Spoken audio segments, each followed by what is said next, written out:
తాజా అంశాన్ని చూస్తే హైదరాబాద్ మెట్రో మొదటి దశను రాష్ట్ర ప్రభుత్వం కొనుగోలు చేయనుంది. ఈ మేరకు ఎల్&టీ ముఖ్యమంత్రి రేవంత్ రెడ్డి మధ్య ఒప్పందం కుదిరింది. ఇక మరిన్ని వివరాలు మా ప్రతినిధి శ్రీనివాస్ ప్రత్యక్ష ప్రసారం ద్వారా అందిస్తారు. ఎస్ రాకేష్, ఎల్&టీ మెట్రో నిర్వహణ నుంచి తప్పుకుంది. అదే సమయంలో రాష్ట్ర ప్రభుత్వం ఈ మెట్రో నిర్వహణను చేపట్టేందుకు పగ్గాలు తీసుకునేందుకు అయితే సుముఖత వ్యక్తం చేసినట్లు సూత్రప్రాయంగా అంగీకారం తెలిపినట్లు ఒక ఎల్&టీ నుంచి మెట్రో నుంచి ఒక ప్రెస్ నోట్ అయితే కొద్దిసేపటి క్రితం రిలీజ్ అయింది. దాని ప్రకారం అయితే హైదరాబాద్ మెట్రో నెట్వర్క్కు సంబంధించి గతంలో 2014లో అయితే మెట్రో దాదాపు సెకండ్ ప్లేస్లో కొనసాగుతూ ఉండేది. దీంతో ప్రయాణికులను కావచ్చు లేదంటే ఆదాయం కావచ్చు అద్భుతంగా ఉండేది. కానీ ఇప్పుడు చూసుకుంటే హైదరాబాద్ మెట్రో నెట్వర్క్ 2వ స్థానం నుంచి 9వ స్థానానికి పడిపోయింది. 2వ స్థానం నుంచి 9వ స్థానానికి పడిపోయింది. ఇది దీనికి సంబంధించినటువంటి సారాంశం. అందుకు దీని నిర్వహణ అనేది మేము నిర్వహించలేకపోతున్నాం, ప్రభుత్వమే చూసుకోవాల్సిన ఆవశ్యకత ఎంతైనా ఉందని కూడా L and T metro CMD Subrahmanyan CM Revanth రెడ్డికి విజ్ఞప్తి చేశారు. అదేవిధంగా సానుకూలంగా స్పందించినటువంటి సీఎం రేవంత్ రెడ్డి ఈ మెట్రో నిర్వహణ అయితే తామే చేపట్టబోతున్నట్లు కూడా సూత్రప్రాయంగా అంగీకరించినట్లు కూడా చెప్తున్నారు. ఒకసారి మనము మెట్రోకు సంబంధించినటువంటి డీటెయిల్స్ ఒకసారి చూసుకుంటే ఇప్పటివరకు మెట్రో 3 కారిడార్లలో ఉంది. మొత్తానికి 69 కిలోమీటర్లుగా ఉంది. నాగోల్ నుంచి రాయదుర్గం, అదేవిధంగా చూసుకుంటే నాగోల్ నుంచి రాయదుర్గం, మాదాపూర్ నుంచి ఎల్బీ నగర్, జేబీఎస్ నుంచి ఎంజీబీఎస్ ఈ 3 రూట్లలో అయితే మెట్రో ఉంది. ఇక సెకండ్ ఫేజ్కు సంబంధించి 2A-2Bకి సంబంధించి దాదాపు 163 కిలోమీటర్ల మేర మెట్రో విస్తరణ చేయాలని కూడా రాష్ట్ర ప్రభుత్వం భావిస్తుంది. దీనికి సంబంధించి ఎల్&టీనే ఈ మెట్రో విస్తరణకు సంబంధించినటువంటి పనులు చేపట్టాలని కూడా గత కొంతకాలంగా రాష్ట్ర ప్రభుత్వం ఎల్&టీకి కోరుతుంది.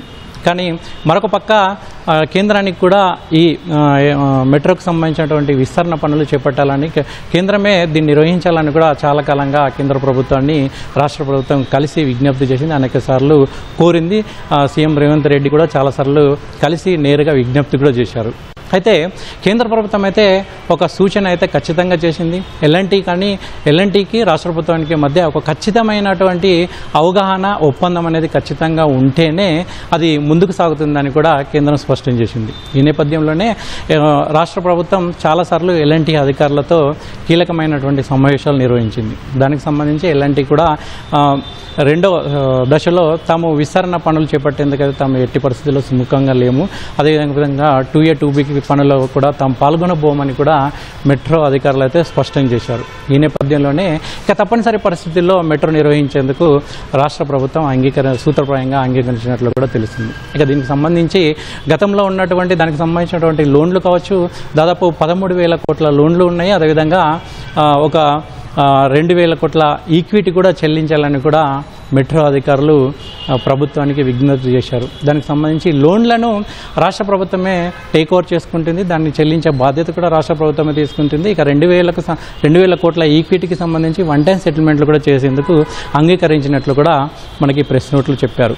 అయితే దీనికి సంబంధించి మొత్తానికైతే ఇక నుంచి మెట్రో నిర్వహణ మొదటి ఫేజ్ కావచ్చు లేదంటే 2వ విస్తరణ పనులు కావచ్చు అవన్నీ కూడా రాష్ట్ర ప్రభుత్వమే నిర్వహించాలని ఒక బాధ్యతగా తీసుకున్నట్లు కూడా చెప్తున్నారు. అయితే 2వ దశకు సంబంధించినటువంటి ఒప్పందానికి సంబంధించిన ఖచ్చితమైనటువంటి ఫేజ్ 1, ఫేజ్ 2కు సంబంధించినటువంటి పనులను అయితే సీఎం రేవంత్ రెడ్డి అదేవిధంగా ఎల్&టీ సిఎండి సుబ్రహ్మణ్యం సమక్షంలోనే ఒక అంగీకారం ఒప్పందం జరిగినట్లు కూడా తెలుస్తుంది. దీనికి సంబంధించినటువంటి ఇంకా కీలకమైనటువంటి సమాచారం అయితే మరికొద్ది క్షణాల్లో అయితే ఇరు వర్గాలు అంటే దీనికి సంబంధించినటువంటి సమావేశంలో అటు ఎల్&టీకి సంబంధించినటువంటి ముఖ్యమైనటువంటి అధికారులు కావచ్చు, అదేవిధంగా రాష్ట్ర ప్రభుత్వానికి సంబంధించినటువంటి ముఖ్యమైనటువంటి కీలకమైనటువంటి అధికారులు అయితే చర్చల్లో పాల్గొన్నారు.